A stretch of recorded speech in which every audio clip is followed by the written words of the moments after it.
Hey guys, subscribe for daily content, and if you're shopping for gear, make sure you check out the description for the newest items at some of the very best online retailers. There's also links for some of the items that I personally recommend. Thanks!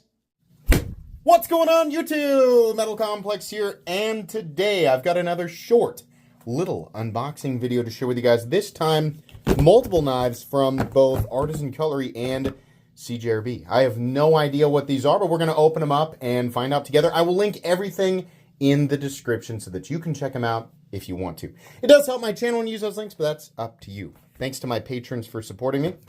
I don't know why I'm more curious about these weird little... It used to be that... I'm going to open the CJRBs. It used to be that Artisan Cutlery was exclusively the premium end, and CJRB was exclusively the budget end, but they have flip-flopped multiple times. So these all appear to be budget knives, I can tell by the box. This says Tradition V2 AR RPM 9 and G10. So I'm going to assume that these are budget knives. They should be with those materials. I'm also hoping and assuming that their prices are reasonable. Is this G10? I kind of like that perimeter, like the way that they've done that perimeter there. So this is like a lot of people are going to say, oh, it's just another boring liner lock. Yes. But at the same time, I do like the profile, and I do like the fact that the liner itself is nested. So if you're going to do a liner lock, I think that's a good way to do that, is to nest it completely. Just gives it a more premium feel. And then we have AR RPM 9 G10. Ideally, this would still be roughly a $50 knife, so I'm hoping that that is the case. Kind of has that Mordax blade and flipper tab look to it, right? We've seen this blade style many, many times. This feels like roughly like an 8-inch knife. It's pretty cool. Is this the same thing? Yeah, it is, but it's going to be in a different color. So let's get these opened up here. We'll take a look, do some measurements. Looks like we've got orange and green. Kind of like that idea with this color being the color that gets lost outside a lot. Kind of like the idea of having a bright thumb stud, so it's got something on there that allows you to, identify. This one, curiously, has a lighter detent. Yeah, definitely. Not sure why. That's odd. I do like the profile. I do like the forward choil here, of course, with there being a flipper tab there. Kind of limits your access. Maybe, you know what? Truthfully, it's a pretty good size choil. I can't complain too much. Nice flat grind there. Probably about 115 to 120 thousandths on the spine. Let's open up this last one. I'm going to guess it's gray or light blue G10. Nope, I'm wrong. It's brown. An interesting, a very earthy brown. Okay. It's fine. I don't have any issue with these. I think I like the fact that they at least decided to nest the liners. Ideally, these would be 50 or less, so I hope that they don't try to, charge any more for that. But that's fine. Now, what do we have here for CJRB? Though the Nanner. So, this, I've seen this one before. Actually, I see it all over the TikTok shop.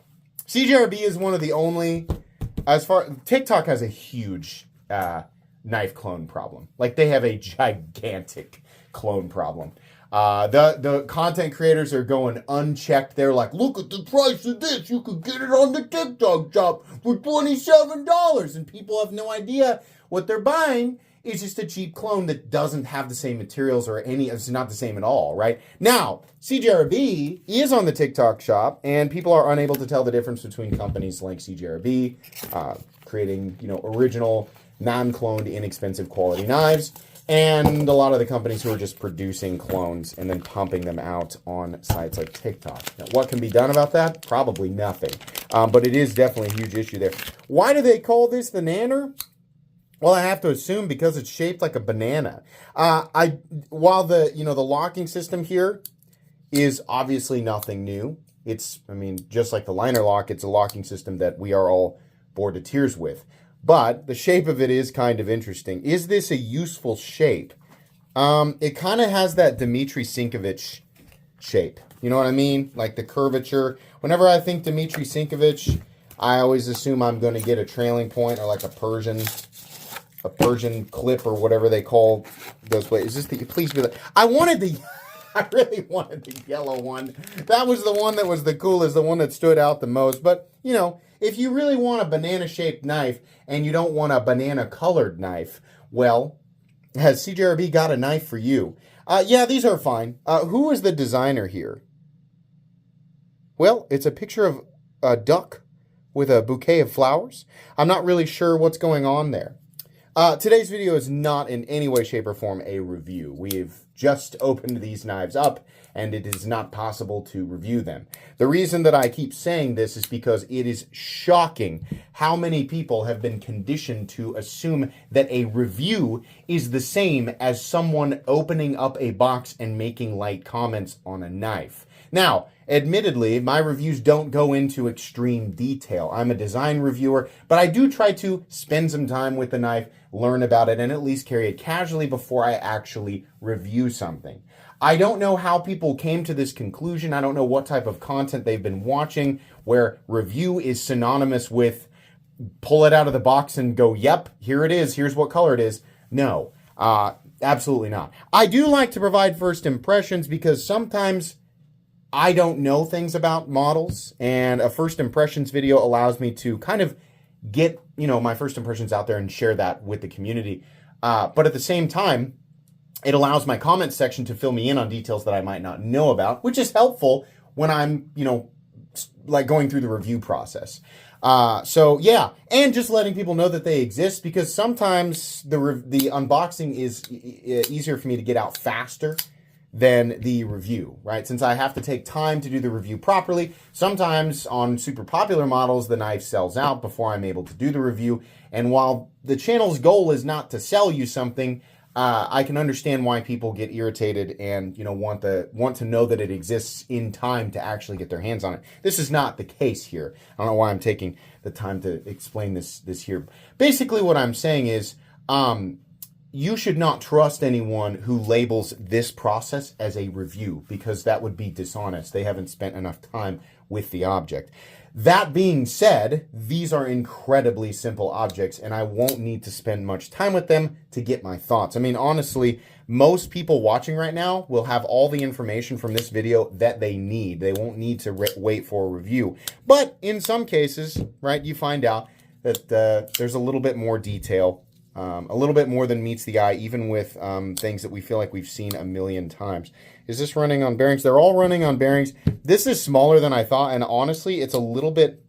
This is one of those knives where positioning myself in order to drop the blade makes me feel like I'm either going to drop the knife or I'm going to cut myself. But I don't, so it's just like, maybe it's just a adaptation kind of process. I do like this one. I think this is pretty good. We have a million knives out there that are essentially the same as this, but it does work. And assuming they have priced this appropriately, again, 50 or less is what I would like to see, then I think that'd be great. I'll say this again. I don't think there's anything wrong with ar-rpm 9. I don't like that CJRB and Artisan Cutlery have dedicated to it exclusively. I think that variety is key if you want to appeal to different types of people in the knife world. I understand that there's probably a good opportunity for ar-rpm 9, or I'm sorry, for CJRB and Artisan Cutlery, given that they make it. It's their own proprietary steel. So they probably, it's probably a pretty good opportunity to mark the product up and make money from it. But I get it, like from, it's like you're still a business at the end of the day, and the steel performs fine. It's not special, but just fine, right? Spray form 9CR 18 MOV is essentially what it is. I still think you guys should just diversify. You do that with your premium stuff. You should definitely be doing it with your budget stuff. You can keep the ar-rpm 9 in there, but you guys should be, still messing around with your 154cm, your Nitro V, your 14C28N, right? You should be doing that for sure. And given that you have produced knives in S90V that are under $100 in some cases, it tells me that there's plenty of room to do this. Plenty of room. I think that sticking exclusively with ar-rpm 9 is going to turn a lot of people away. So, for sure, that's what I think. Anyways, I will do a review on these. I don't think they're, these obviously aren't anything ultra complicated, but I will do a review on these. I'll link them down in the description. You guys can check them out if you want to, but that's going to be it for today's video. Thank you so much for watching. Please make sure to follow me on Instagram at metal_complex. If you enjoyed this video, leave a like. If you'd like to check out my other content, I do, of course, have lots of videos of knives that are either expensive or inexpensive that I do or don't like, so check those out. And if you enjoy all my content, go ahead and click on that Metal Complex logo right there and subscribe because there's definitely more coming. Thanks again for watching, everybody, and have a great day.